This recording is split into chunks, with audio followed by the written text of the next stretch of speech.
കുറച്ച് ദിവസങ്ങളായി പത്രങ്ങളിലും ചാനലുകളിലും നിറഞ്ഞു നിൽക്കുന്നത് സിനിമാ തൊഴിലാളികളുടെ സംഘടനയായ അമ്മയിൽ നടക്കുന്ന ചക്കളത്തി പോരാട്ടത്തിന്റെ കഥകളാണ്. അതിൽ ഒരു വശത്ത് നടി അൻസിബ ഹസനാണെങ്കിൽ അപ്പുറത്ത് ലക്ഷ്മിപ്രിയ, ശ്വേതാ മേനോൻ, മിമിക്രി കലാകാരൻ ടിനി ടോം, അങ്ങനെ കുറെ പേരാണ്. ഇപ്പോൾ പുതിയ അപ്ഡേറ്റ് എന്നത് സൂപ്പർ താരം മോഹൻലാലിനൊപ്പമുള്ള ചിത്രം സാമൂഹിക മാധ്യമങ്ങളിലൂടെ അൻസിബ പങ്കുവച്ചിരിക്കുന്നു എന്നതാണ്. ആ സ്നേഹവും കരുതലും ഒരുപോലെ തുടരുന്നു എന്ന ക്യാപ്ഷനോടെയാണ് അൻസിബ ഈ ചിത്രം പങ്കുവച്ചിരിക്കുന്നത്. ഓൺ സ്ക്രീനിലും ഓഫ് സ്ക്രീനിലും ആ സ്നേഹവും കരുതലും ഒരുപോലെ തുടരുന്നു എന്നാണ് ചിത്രത്തിന് അൻസിബ നൽകിയ ക്യാപ്ഷൻ. ദൃശ്യം സിനിമയുടെയും ചിത്രത്തിലെ കഥാപാത്രത്തിന്റെ പേരുകളും അൻസിബ ഹാഷ്ടാഗായി അതിൽ കൊടുത്തിട്ടുമുണ്ട്. തന്നെ അധിക്ഷേപിച്ച് ഒറ്റപ്പെടുത്താൻ ജനപ്രതിനിധിയും കൂട്ടുനിന്നുവെന്നും ലക്ഷങ്ങൾ ഒഴുക്കി PR ഏജൻസികളെ കൊണ്ട് തനിക്കെതിരെ ഗൂഢാലോചന മെനയുകയാണെന്നും അൻസിബ കഴിഞ്ഞ ദിവസം ആരോപിച്ചിരുന്നു. എന്റെ ഓരോ തരിയിലും കത്തിയെരിയുന്ന ഈ വേദനയ്ക്ക് വാക്കുകളില്ല. ആദ്യം എന്നെ മേത്തച്ചിയാക്കി, പിന്നെ ജിഹാദിയാക്കി, മതപരിവർത്തനത്തിന്റെ പേരിൽ എന്നെ ഒറ്റപ്പെടുത്തി. ജനപ്രതിനിധി മുതൽ പലരും ഇതിന് കൂട്ടുനിന്നു. പക്ഷെ അതെല്ലാം കഴിഞ്ഞ് ആ ജനപ്രതിനിധിയുടെ മകൻ എനിക്ക് അയച്ച സന്ദേശം മാത്രം ബാക്കിയാണ്. തളരരുത് എന്നാണ് ആ മെസ്സേജ്. മഹാനടൻ മുതൽ സഹപ്രവർത്തകർ വരെ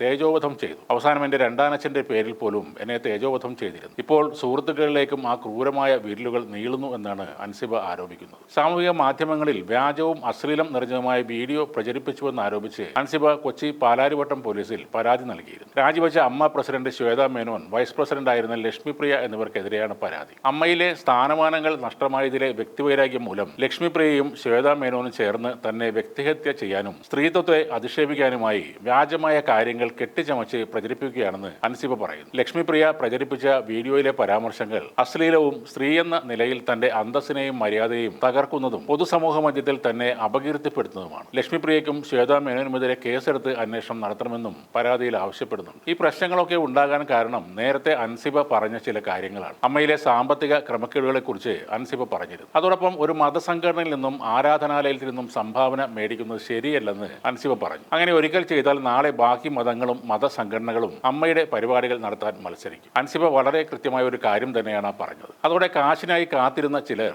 ഇവരെ മേത്തച്ചി, ജിഹാദി എന്നൊക്കെ വിളിക്കാൻ ആരംഭിച്ചു. മഹാനടിയായ ലക്ഷ്മിപ്രിയ ഇപ്പോൾ പറയുന്നത് അൻസിബ മദ്യപിക്കുമെന്നാണ്. ഞാൻ ഒഴിച്ചു കൊടുത്തിട്ടുണ്ട്, ആ മദ്യത്തിന്റെ ബില്ല് ഞാൻ കൊടുത്തിട്ടുണ്ട് എന്നൊക്കെയാണ്. സ്വകാര്യ സ്ഥലങ്ങളിൽ അൻസിബ മദ്യപിക്കുന്നത് അവരുടെ ഇഷ്ടമാണ്. ഇന്ത്യ എന്ന ഈ ജനാധിപത്യ രാജ്യത്ത് പ്രായപൂർത്തിയായ ഒരാൾക്ക് കള്ളു കുടിക്കാം, അതിലൊരു തെറ്റുമില്ല. വെളുപ്പിന് അൻസിബയെ കാണാൻ ഒരു ആൺ സുഹൃത്ത് വന്നു. അതിന് ലക്ഷ്മിപ്രിയ എന്തിനാണ് ഇത്രയ്ക്ക് അസൂയപ്പെടുന്നത്? ഈ രാജ്യത്ത് നിയമവിരുദ്ധമായ എന്തെങ്കിലും ഒരു കാര്യം അൻസിബ ചെയ്തിട്ടുണ്ടോ എന്ന് ലക്ഷ്മിപ്രിയ അന്വേഷിക്കുക. ലക്ഷ്മിപ്രിയ സംഖ്യയോ 2020യോ എന്ത് വേണമെങ്കിലും ആയിക്കോട്ടെ, മറ്റുള്ളവരുടെ സ്വകാര്യതയെ കയറി നോക്കിയിട്ട് അതെല്ലാം വിളിച്ചു പറയുന്നത് ഒരിക്കലും ശരിയല്ല. ഇപ്പോൾ MLA രമേശ് പിഷാരടി സാറും രംഗത്ത് വന്നിട്ടുണ്ട്. അയാൾക്ക് ഒത്തുതീർപ്പ് വേണം എന്നാണ് പറയുന്നത്. ഇദ്ദേഹം പറയുന്നത് കേട്ട് അൻസിബ അനുരഞ്ജനം നടത്തിയാൽ അവർ പറഞ്ഞതെല്ലാം വ്യാജ ആരോപണമായി മാറും. അതാണ് ഇദ്ദേഹത്തിനും കൂട്ടുകാർക്കും വേണ്ടത്. അതേപോലെ ഈ മിമിക്രിക്കാരെ എന്തിനാണ് അമ്മ പോലുള്ള താരസംഘടനയുടെ തലപ്പത്ത് കയറ്റിയിരുത്തുന്നത്? ഏതൊരു സംഘടനയ്ക്കും ഒരു മാനദണ്ഡം നിശ്ചയിക്കണം. അല്ലാതെ 4-5 സിനിമയിൽ ഡ്യൂപ്പായോ 1.5 മിനിറ്റ് ഡയലോഗ് പറയുന്നവനൊക്കെയോ കമ്മിറ്റിയിലോ ഉന്നത സ്ഥാനങ്ങളിലോ ഇരുത്തരുത്. അൻസിബ ഒരിക്കലും പരാതി പിൻവലിക്കരുത്. കോടതിയിൽ നിയമ നടപടി സ്വീകരിക്കണം. ഇതിലെ ക്രിമിനലുകളെ നിയമത്തിന്റെ മുന്നിൽ കൊണ്ടുവരണം. അൻസിബയ്ക്കെതിരെ ഗൂഢാലോചന നടത്തിയ ടിനി ടോം,